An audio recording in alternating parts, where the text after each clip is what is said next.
Hello my dear student, आज के class में आप सभी का स्वागत है। आज हम लोग देखेंगे जो लास्ट क्लास में हम लोगों ने दूरबीन वाटसन या ऑटो कोरिलेशन वाला चीज़ें पढ़ा है, उसका पूरा थ्योरेटिकल टाइप एंड उसके रिगार्डिंग जितने भी इंपॉर्टेंट प्रॉपर्टीज़ थे और उसका प्रूफ था मैंने कर दिया है। आज आप लोगों का ज़रा सा भी टाइम वेस्ट ना करते हुए हम लोग क्वेश्चन को सॉल्व करना स्टार्ट करेंगे।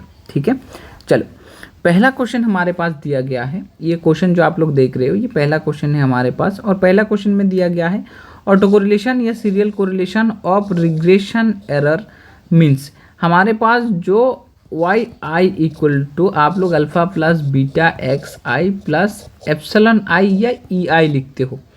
इसका ऑटो कोरिलेशन का क्या मतलब है? इसका ऑटो कोरिलेशन का मतलब है कि सर हमारा ई आई जो रहेगा इससे पिछले वाला कोई सा भी ई आई ले लो। ठीक है, तो आप अगर वाई आई माइनस वन ले रहे हो यहाँ पे और अल्फ़ा प्लस बीटा एक्स आई माइनस वन और प्लस ई आई माइनस वन ले रहे हो और आप कोरिलेशन निकाल पा रहे हो कौन से दो वैल्यू का कोरिलेशन, आपका इसका और ये वाला वैल्यू के उसके लेग्ड वाला वैल्यू, इसको क्या बोला जाता है? पीछे वाले को आप लिखोगे लेग्ड कि पुराना वाला। लेग्ड कितना पीरियड का है? लेग्ड आप बोलोगे कि सर 1 पीरियड का। ये 2 भी हो सकता है, पीछे जाओगे तो 2 3 इस तरह से हो सकता है, लेकिन आपके पास यहाँ पे लेग्ड में 1 सोच रहा हूँ। तो हमारे पास ई आई माइनस वन के अंदर आपको अगर कोई कोरिलेशन मिल रहा होगा तो इसको बोल देते हैं ऑटो कोरिलेशन।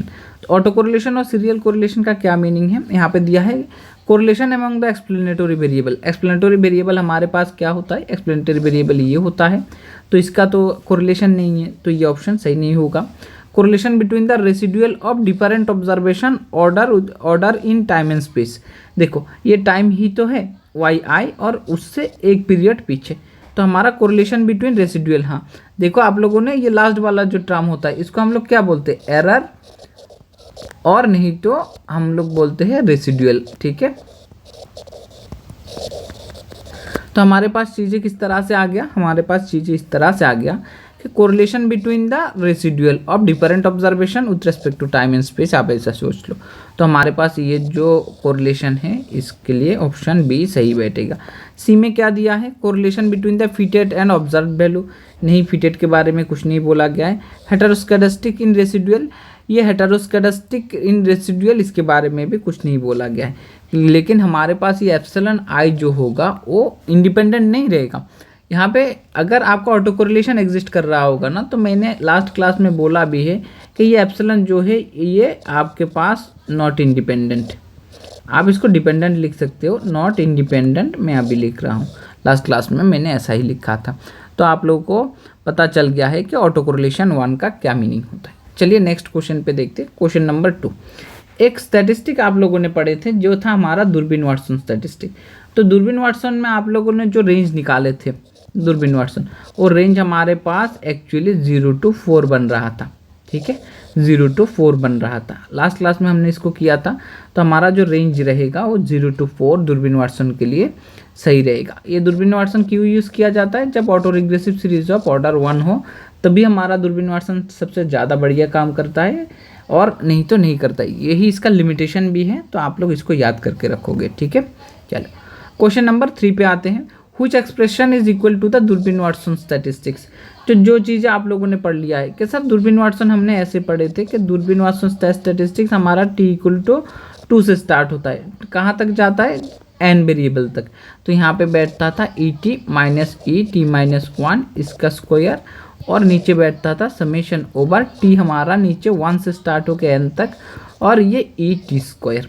यही हमारा दूरबीन वाटसन का स्टैटिस्टिक था। ठीक है, दूरबीन वाटसन स्टैटिस्टिक्स हम इस तरह से डिनोट करते हैं, जो हमारे ऑप्शन नंबर बी के साथ मैच कर रहा है। ठीक है, चलो क्वेश्चन नंबर 4 को देखते हैं। अब यहाँ पे मैंने आप लोगों को बोला था कि मैं एक दूरबीन वाटसन आप लोगों को कैलकुलेट करके दिखाऊंगा। देखो आपका ई आई यहाँ पे दिया गया है 1 2 3 4। हमारे पास दूरबीन वाटसन क्या होता है कि सर हमारे पास दूरबीन वाटसन का जो फॉर्मूला है ये है। चलो मैं इस फॉर्मूला को ही कॉपी करके लेके चलता हूँ ताकि हमें दोबारा लिखना ना पड़े। देखो ये हमारे पास दूरबीन वाटसन का वैल्यू है, और आप लोग इस चीज़ों को ना बड़े आराम से करना। मेरी बात मान के रखो कि जब भी आप लोगों को करना होगा तो आप लोग पहले फॉर्मूला लिख लो, और फॉर्मूला को देख के ना आपको जो जो चीज़ें चाहिए वो चीज़ें कैलकुलेट कर लो कि सर हमें दूरबीन वाटसन निकालना है, तो हम लोग हमारे पास फॉर्मूला ये रहा। तो यहाँ पे क्या निकालना पड़ेगा, ई टी माइनस 1। तो यहाँ पे हम लोग निकालेंगे ई टी माइनस 1। देखो अगर आपके पास ये E1 है, E2 है, E3 है, E4 है, हमारा ये कहाँ से स्टार्ट होगा, 2 से। तो पहले वाले ऑब्जर्वेशन के लिए कुछ नहीं होगा। सेकंड वाले में आपका ये E2 है ना, और ये E1, ये E3 और ये E4 दिया गया है। तब उस तरह से सोचो। E2 के लिए आप क्या निकालोगे, E2 के लिए हम लोग निकालेंगे E2 माइनस E1, मतलब 2 माइनस 1। तो वैल्यू क्या आएगा, 1। देखो यहाँ इससे इसको माइनस करके लिखा है। यहाँ पे क्या होगा, E3 माइनस E2, तो ये भी 1 सॉरी, और यहाँ पे E4 माइनस E3, ये भी हमारे पास 1। लेकिन हमें क्या चाहिए, इसका स्क्वायर चाहिए। तो आप इसका स्क्वायर निकालोगे, कैसे निकालोगे सर, यहाँ पे लिख लो ET माइनस ET माइनस 1 और इसका ही स्क्वायर, मतलब ये जो ET माइनस 1 है इसका स्क्वायर आप लोग निकालोगे। तो 1 स्क्वायर का 1 ही रहेगा, 1 ही रहेगा और 1 ही रहेगा। हमें चाहिए क्या, समेशन वाला चीज़ें। तो आप लोग कैसे लिखोगे, सर इसको सम कर दे तो क्या रहेगा, तो यही तो हमें सम करना है। तो आप इसको सम करोगे, समेशन ओ बार, ये हमारा कहाँ से स्टार्ट होता है, देखो 2 वाले से। पहले वाले के लिए तो कुछ नहीं था, तो ये 2 से स्टार्ट हुआ है। तो आप लोग लिखोगे 2 इक्वल टू n। n हमारे पास क्या है, 4 तक है, तो हम यहाँ पे 4 लिखेंगे। तो ये चीज़ें क्या आ जाएगा, ET माइनस ET माइनस 1 इसका होल स्क्वायर। फाइनल वैल्यू क्या होगा, 1 प्लस 1 प्लस 1, तो हमारे पास ये 3 रहेगा। एक चीज़ें तो ये आ गया। और दूसरा क्या बोला है कि सर समेशन ओवर ET का स्क्वायर, तो मैंने ET का स्क्वायर इधर ही कर देना है। तो EI का स्क्वायर अगर आप यहाँ पे लिख रहे हो, T से स्टार्ट किया है, यहाँ पे I से किया गया है, तो इसको ET लिख देता हूँ, तो यहाँ पे सही बन जाएगा। ठीक है, तो अब देखो ET का स्क्वायर, तो ET का स्क्वायर अगर आप निकाल रहे हो तो आपके पास क्या आएगा, पहले वाले का 1 स्क्वायर का 1, इसका 2 स्क्वायर का 4, 3 स्क्वायर का 9, 4 स्क्वायर का 16। आप अगर यहाँ पे जोड़ोगे तो क्या आएगा, समेशन ओवर T का वैल्यू 1 से ही है, यहाँ पे नोटिस करना, तो 1 से 4 तक। और अगर आप ET स्क्वायर कर रहे हो तो आपके पास 9 प्लस 16 प्लस 4 तो 30 आ जाएगा। ठीक है, तो आपको क्या करना है, ये वाला वैल्यू नीचे पुट करना है, इसके जगह पे ये वाला वैल्यू ऊपर पुट करना है। तो आपके पास DW क्या आ जाएगा, ऊपर 3, नीचे आ रहा होगा 10, तो यहाँ पे 0.30। तो आपके पास सॉरी 0.30, सर नीचे हमारे पास 30 है ना, तो 30 आएगा, तो आप लोग लिखोगे 0.10। तो हमारे पास वैल्यू क्या रखा होगा, 0.10। तो दूरबीन वाटसन क्या निकल रहा होगा, दूरबीन वाटसन आपके पास 0.10 निकल रहा होगा। आई होप आप लोगों को करना आ गया है। तो आप लोग जल्दी से इस तरह का क्वेश्चन अगर पूछता है तो जल्दी से कर सकते हैं, क्योंकि मैं समझा रहा हूँ तो ये चीज़ें थोड़ा सा धीरे चल रहा है। ठीक है, चलो अब एक चीज़ मैंने बोला था कि दूरबीन वाटसन यहाँ पे दिया है, दूरबीन वाटसन हमारा 1 माइनस पी होता है। अप्रोक्सीमेट का मतलब होता है n लार्ज, आपको n का वैल्यू लार्ज होने का मतलब भी है अप्रोक्सीमेशन। ठीक है, और लेग्ड 1 के बारे में पूछा। लेग्ड 1 मतलब हमारे पास ऑटो कोरिलेशन होगा, ER1 के बारे में बोल रहा है। ठीक है, लेग्ड 1 होने का मतलब k का वैल्यू 1, तो हमारे पास ऑटो कोरिलेशन 1 है। अब रो हम आप लोगों को निकालना है। रो में क्या बोला गया है कि फॉर देखो ऑटो कोरिलेशन निकालना है, लेग्ड 1 के लिए ऑटो कोरिलेशन निकालना है, जहाँ पे दूरबीन वाटसन इन्होंने दे दिया है। तो यहाँ पे कुछ अलग करोगे क्यों, जल्दी से इससे ही कर सकते हो, क्योंकि Durbin Watson equal to 2 into 1 minus rho इन्होंने दे के रखा है, और आपको रो निकालना है। दूरबीन वाटसन क्या दिया है, 0.10, तो आप लिखोगे 0.10 डिवाइडेड बाई 2, और यहाँ पे आपके पास 1 माइनस रो। आप इसको इस तरफ और इसको इस तरफ लेके चले जाओ, तो आपके पास रो क्या आ जाएगा, रो आपके पास 1 माइनस 0.10 बाई 2 आ जाएगा। आप अगर इसको कर रहे हो तो 1 माइनस 0.05, तो इसको करोगे तो 0.95, बातें ख़त्म हो जाता है। ठीक है, तो जल्दी से इस तरह का क्वेश्चन आप लोग कर लेंगे आपके एग्जाम पॉइंट ऑफ व्यू से। तो यहाँ पे दोबारा से ये आप लोगों के पास एरर दिया है, और दूरबीन वाटसन क्या है इसको पूछ रहा है। तो आप लोग इसको कैलकुलेट करोगे, जैसे मैंने लास्ट वाला दूरबीन वाटसन कैलकुलेट किया था ना। दूरबीन वाटसन के लिए आप लोग क्या करोगे, ये EI दिया गया और ET ले लो, क्योंकि आपने T से पढ़ा है।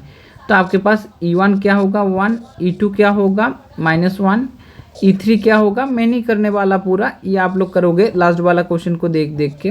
E4 जो होगा -1, मेहनत तो थोड़ा करना ही पड़ेगा। यहाँ पे ET माइनस ET माइनस 1 इसका स्क्वायर ले लोगे, तो यहाँ पे चीज़ें आ जाएगा। और यहाँ पे ई टी का स्क्वायर भी करना होता है, तो आप लोग ई टी का स्क्वायर भी निकाल लो। तो ये चीज़ें निकालने के बाद दूरबीन वाटसन में पुट कर देना, जिसका फॉर्मूला आपको summation over t equal to 2 यहाँ पे 4 होगा, तो e t minus e t minus 1 इसका whole square divided by summation over e t equal to आपके पास 2 1 2, ये नीचे वाला 1 से रहता है। एन हमारे पास 4 ऑब्जर्वेशन है तो 4 रहेगा और इस वैल्यू में पुट कर देना। आफ्टर सब्सटीट्यूशन आप लोगों को ये वाला चीज़ें करने के बाद चेक कर लेना, आपके पास जो वैल्यू आएगा वो आ जाएगा 3, ठीक है। तो ये वैल्यू आप लोग चेक कर लेना एक बार खुद से कैलकुलेट करके, ठीक है।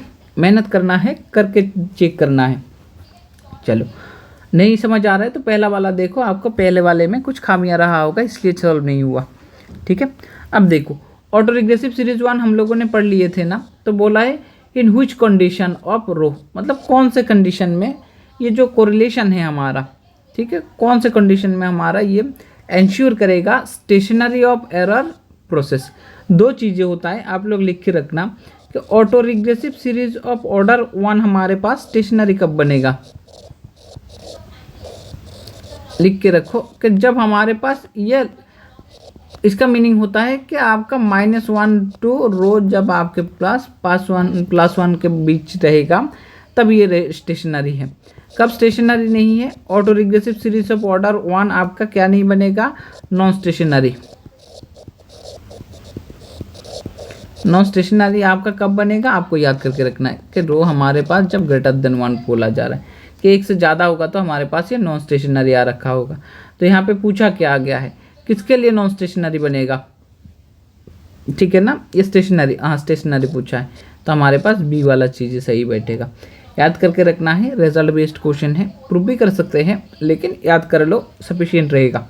देखो इफ दूरबीन वाटसन आपके पास 0.6 है, द बेस्ट इंटरप्रिटेशन क्या बोलेगा कि आपके पास दूरबीन वाटसन का वैल्यू 0.6 है, तो आप लोग बोलोगे कि सर दूरबीन वाटसन का वैल्यू अगर 2 से छोटा होता है, हम लोगों ने दूरबीन वाटसन के बारे में पढ़ा था कि दूरबीन वाटसन हमारे पास 2 होगा तो नो ऑटो कोरिलेशन, लेकिन अगर नीचे की तरफ जाता है तो पॉजिटिवली। आप इस तरह से सोचो कि सर हमारे पास 2 to 4 होता है, 0 to 4 होता है, अगर आपका यहाँ पे अगर ऑटो 2 होगा इसका मतलब होता है नो ऑटो कोरिलेशन।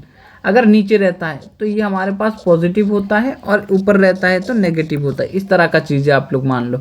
तो हमारा अगर ये 0.6 है तो ये आपको तो पता है ये 2 से छोटा है, 0.6 तो 2 से छोटा ही है, तो इसका मीनिंग ये होगा कि यहाँ पे पॉजिटिवली ऑटो कोरिलेशन एग्जिस्ट कर रहा है। क्या होगा, पॉजिटिवली ऑटो कोरिलेशन। तो आपको लिखना है positively auto correlation. Strong positive हो सकता है क्या, हाँ स्ट्रॉन्ग पॉजिटिव इसलिए होगा अगर 0 बनता है तो स्ट्रॉन्गली पॉजिटिवली, 4 बनता है तो स्ट्रॉन्गली नेगेटिवली। तो ये 0.6 तो हमारे बहुत नज़दीक है ना 0 के, तो आप लोग बोलोगे स्ट्रॉन्गली पॉजिटिवली ऑटो कोरिलेटेड, ठीक है। चलो क्वेश्चन नंबर 9 पे आ गए हम लोग। अब क्वेश्चन नंबर 9 पे बोला गया द अप्रोक्सीमेशन रिलेटेड बिटवीन दूरबीन Watson and the sample leg of fast auto correlation R1। आपको R1 के बारे में पूछा है। फास्ट ऑटो कोरिलेशन अगर आपके पास R1 रहता है, आप चाहे तो उसको रो से भी लिख सकते हो, हम लोग इतने टाइम से रो से लिख रहे थे। दूरबीन वाटसन हमारे पास क्या बनता है कि सर 2 × 1 माइनस रो। अब रो के जगह पे इन्होंने लेग्ड वेरिएबल के का वैल्यू 1 लिया है तो और रो को बोला है R1, तो आप यहाँ पे R1 पुट करोगे। और आपको क्या बोला है कि R1 का वैल्यू क्या होगा, तो आप लोगों को पता है ना R1 का वैल्यू आप लोगों ने निकाले हुए हैं। तो यहाँ पे तो दूरबीन वाटसन इक्वल टू इस तरह से कर रहे हैं कि 2 × 1 माइनस ये, और हमारा रीअरेंजमेंट करके 2 × 1 माइनस R यही सही बैठेगा। कौन सा वाला है 1 माइनस 2 × ये 2 × है, ठीक है, 1 माइनस R1, तो हमारा ऑप्शन बी सही बैठेगा। यहाँ से अगर R निकाल लें तो 1 माइनस दूरबीन वाटसन बाई 2। इस दोनों चीज़ों को याद करके रखना है, बड़े इंपॉर्टेंट है, बड़े काम के हैं। देखो अब क्वेश्चन नंबर 10 में पूछा क्या गया है। क्वेश्चन नंबर 10 में आपको पूछा गया है कि Durbin Watson test is not appropriate कब, व्हेन रिग्रेसर कंटेन, आपके रिग्रेसर में क्या ऐसा हो तब हमारे पास दूरबीन वाटसन सही ना बैठे। देखो आपके पास ये चीज़ें पूछा गया, तो आपको पता है दूरबीन वाटसन इनवैलिड कब होता है, जब आपके लेग डिपेंडेंट वेरिएबल प्रेजेंट होता है, ठीक है। तब हम लोग क्या नहीं करते हैं, तब हम लोग यहाँ पे दूरबीन वाटसन यूज़ ना करके कौन सा टेस्ट करते थे, जो मैं लिख के देता हूँ, BREUSC ब्रूट्स गॉडफ्रे जो टेस्ट था, गॉडफ्रे टेस्ट, इसको करते। क्यों? तब हमारे पास के का वैल्यू 1 से ज़्यादा हो रखा होगा। तो हमारे पास चीज़ें जो क्या आ जाएगा कि हम लोगों के पास चीज़ें ये आ जाएगा। अगर लेग डिपेंडेंट वेरिएबल हो रिग्रेसर, तो लेग डिपेंडेंट होने पे लेग मतलब के हमारा ज़्यादा हो रखा होगा, तो तब हमारा दूरबीन वाटसन अप्रोप्रिएट नहीं बैठता। ये हमारा दूरबीन वाटसन का लिमिटेशन भी है। ठीक है, चलो क्वेश्चन नंबर 11 को देखो। दूरबीन वाटसन का वैल्यू 2 होने का क्या मतलब है? तो यूजुअल इंटरप्रिटेशन तो यही कहता है कि सर हमने अभी अभी देखा था, आपने लिए थे कि 0 to 4 हो रखा था, नीचे वाला चीज़ है पॉजिटिव, ऊपर वाला चीज़ है नेगेटिव, और ये 2 वाला चीज़ है 0। तो हमारे पास यहाँ पे क्या ऑर्डर करता है कि कोई भी no evidence of first order auto correlation, कि अगर हमारे पास 2 बनता है दूरबीन वाटसन, इसका मीनिंग यही है फास्ट ऑर्डर ऑटो कोरिलेशन में कोई सा भी ऑटो कोरिलेशन एग्जिस्ट कर ही नहीं रहा है। ठीक है, चलो क्वेश्चन नंबर 12 पे चलते हैं। क्वेश्चन नंबर 12 पे भी आप लोगों को E1, E2, E3, E4, E5 दिया है। तो आप लोगों को दूरबीन वाटसन निकालना है। ये चीज़ें मैंने क्वेश्चन नंबर 2 पे करके रखे हैं, तो आप उसको खुद से चेक करोगे और इसका जो रिज़ल्ट आएगा आप इसको कमेंट सेक्शन में बताओगे। ठीक है, कुछ तो काम करने के लिए मिले। चलो क्वेश्चन नंबर 13। क्वेश्चन नंबर 13 में आपको बोला गया कि अप्रोक्सीमेशन रो हमारा 1 - dw/t। ये मैंने चीज़ें आप लोगों को लास्ट क्वेश्चन में बोल दिया था। एक्चुअल में इस क्वेश्चन से रिलेटेड क्वेश्चन है ये, क्वेश्चन नंबर 12 से। अगर क्वेश्चन नंबर 12 पे आप लोग कर लोगे ना, तो आपको जो कोरिलेशन का वैल्यू मिलेगा, उस कोरिलेशन का वैल्यू को आपको सब्सटीट्यूट करना है। इसका जो आप जब भी आप कर लोगे ना दूरबीन वाटसन वाला चीज़ें, तो दूरबीन वाटसन आपके पास 0.526 बनेगा। मैंने बोल दिया है, आप लोग करके चेक करो। तो अगर 0.526 बन रहा है, तो यहाँ पे आपको रो निकालने के लिए बोले हैं एक्चुअली। तो रो इक्वल टू आप क्या करोगे, 1 - 0.526 डिवाइडेड बाई 2। तो इस काम को आपको करने में कितना ही टाइम जाएगा? तो आप अगर इसको कैलकुलेट कर लेते हो 0.7368 इस तरह से रहेगा, 7368। तो इसका अप्रोक्सीमेशन हमारे पास ये बनता हुआ दिखेगा।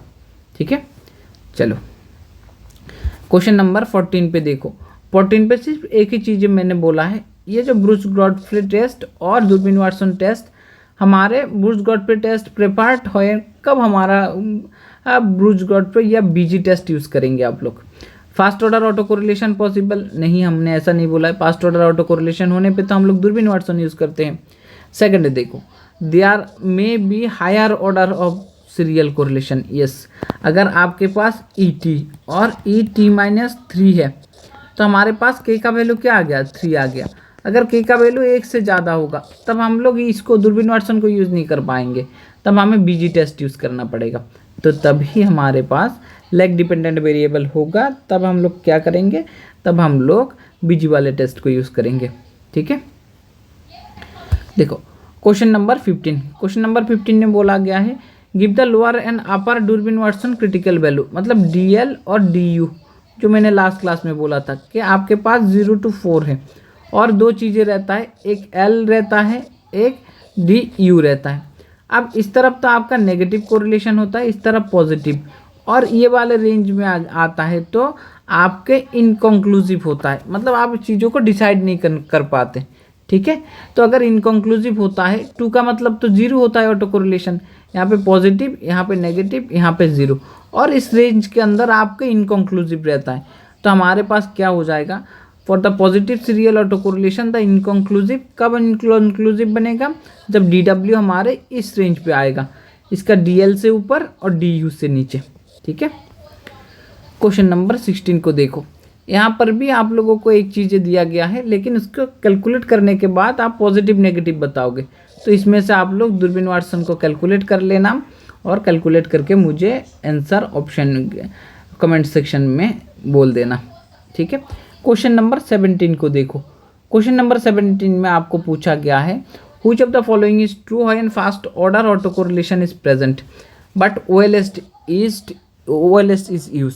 तो हमने देखा था अगर ऑटो कोरिलेशन एग्जिस्ट कर रहा है, हम लोग OLS को यूज़ कर रहे हैं, तो हमारा OLS क्या बनता है, OLS हमारे पास तब हमने देखा था अनबायस्ड और कंसिस्टेंट दोनों बन रहा है, बट ब्लू नहीं हो रहा है। इनएफिशिएंट मतलब BLUE आपका नहीं बनेगा, ठीक है, स्टैंडर्ड आर रॉन्ग। तो यही चीज़ें रहता है जब आपका ऑटो कोरिलेशन एग्जिस्ट करते हैं और आप OLS को करते हो, तब आपके अनबायस्ड भी बन जाएगा, कंसिस्टेंट बन जाएगा, लेकिन एफिशिएंट नहीं बन पाएगा। तो इस वजह से हम लोग तब इसको नहीं करके ऑटो कोरिलेशन को प्रेफर करते हैं। अब देखो दूरबीन वाटसन का वैल्यू आपको सजेस्ट करना है perfect positive fast order auto correlation. Perfect positive के बारे में बोला है। अगर परफेक्ट पॉजिटिव होगा तो आप लोगों को ऑलरेडी पता है कि सर ये परफेक्ट पॉजिटिव तभी बन सकता है, दो तरह से मैं दिखा देता हूँ, ये 0, ये 4 और ये 2, इसका तो कोई कोरिलेशन बनता नहीं। ये परफेक्टली पॉजिटिवली होता है, ये परफेक्टली नेगेटिवली होता है। तो हमारे पास दूरबीन वाटसन अगर 0 हो तभी हमारे पास positive perfectly positively autocorrelated रहेगा, ठीक है। लास्ट क्वेश्चन है क्वेश्चन नंबर 20। देखो क्वेश्चन नंबर 20 में पूछा गया ए रिसर्चर रन DWO मतलब दूरबीन Watson and he got 1.30 for the sample size and regression of critical value DL ये दिया है, DU ये दिया है, ठीक है। The conclusion for the positive auto correlation test. आप इस पॉजिटिव ऑटो कोरिलेशन टेस्ट के बारे में क्या कंक्लूजन लोगे, तो ये चीज़ें आपके लिए इंपॉर्टेंट हो जाता है। आप एक बार इसको देखोगे, देखो आपको जो वैल्यू मिला है वो क्या मिला है 1.30। एक हमारे पास DL होता है, एक हमारे पास DU होता है। DL इन्होंने क्या दिया है 1.10, DU इन्होंने क्या दिया है 1.60। तो मैंने बोला था अगर इस रेंज के अंदर आता है तो इनकंक्लूसिव हो जाएगा, मतलब उससे हम लोग कुछ डिसाइड नहीं कर पाएंगे। तो जो आप लोग टेस्ट कर रहे थे ना पॉजिटिव ऑटो कोरिलेशन है कि नहीं, वो आप टेस्ट करके कुछ बोल नहीं पाएंगे क्योंकि रेंज के अंदर आपका वैल्यू आ गया है, ठीक है। So thank you everyone. इस तरह का ही क्वेश्चन आप लोग एक्सपेक्ट कर सकते हो आपके एग्जाम पे ऑटो कोरिलेशन से जुड़ा। नेक्स्ट हम लोग डिस्कस करेंगे मल्टीकोलिनियरिटी से जुड़ा हुआ चीज़ें। आई होप आप सभी को वीडियो अच्छा लगा होगा। अगर अच्छा लगा है तो आप लोग लाइक कर सकते हैं। Thank you for your patient.